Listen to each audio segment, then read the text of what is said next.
Young आदमी हो, बताओ। और राहुल गांधी जी का तो यह है कि देश के बाहर जाकर के अब देश के इस तरीके की बुराई तो ना कीजिए।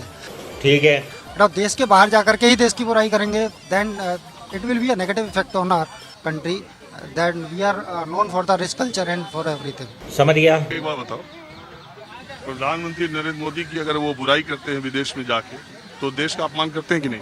जी बिल्कुल, देश का अपमान ही है एक अच्छा, अभी बदत है भाई, अभी बदत है। दूसरी बात ये है कि एक पार्टी के नेता के तौर पर विदेश जाना, एक भारत देश को रिप्रेजेंट करना, दोनों दो चीज मानते हैं कि नहीं? बिल्कुल, दोनों अलग अलग चीजें हैं। तो वो तो एक कांग्रेस नेता के तौर पे गए थे, वो विपक्षी पार्टी, तो आपको क्या लगता है प्रधानमंत्री नरेंद्र मोदी का गुणगान करेंगे?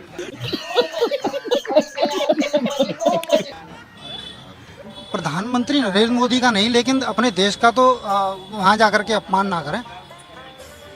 उन्होंने उनकी नीतियों पर ही सवाल किया ना। अब ये राहुल गांधी इतना ही जानते तो फिर वो सरकार में बैठे होते ना, इस समय विपक्ष में नहीं बैठे होते। कोई सेंस है इस बात की? सरकार में बैठने के लिए जानना जरूरी है, लेकिन वो तो कह रहे हैं कि नरेंद्र मोदी जब जाते हैं बाहर, वो कहते हैं 70 सालों में इस देश में कुछ नहीं हुआ, तो वो भी तो देश का अपमान है। ये कहाँ फंस गया भाई मैं? अरे लाइक वो तो फिर तो अपना भी कार्यकाल जोड़ लेते हैं ना, 70 साल तो अब जाकर के पूरे वो 4-5। जब वो पूर्ववर्ती सरकारों के बारे में बोलते हैं, उसमें अटल जी की भी सरकार आ जाती है। क्या कह रहा हूँ, तो वो तो कुछ 2-3 साल तो अपना भी जोड़ लेते हैं ना, और अपना भी अब अपमान करके आते हैं नरेंद्र मोदी जी। तो राहुल गांधी जी कहें तो देश का अपमान, मोदी जी कहें तो उनका अपमान। ये है अंधभक्तों का थियरी। हमारे यहाँ ऐसा ही होता है।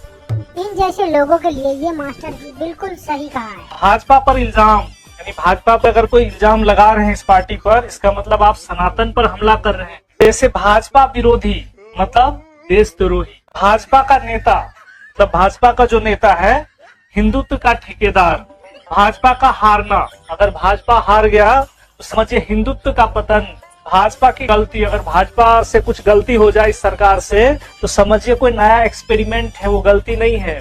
भाजपा का सदस्य, अगर कोई भाजपा का सदस्यता ले लिया तो समझिए ईमानदारी का पुतला हो गया, वो सबसे ईमानदार आदमी हो गया। भाजपा से सवाल, यानी भाजपा से अगर कुछ सवाल पूछ रहे हैं, इसका मतलब ईडी सीबीआई का छापा, यही हो रहा है।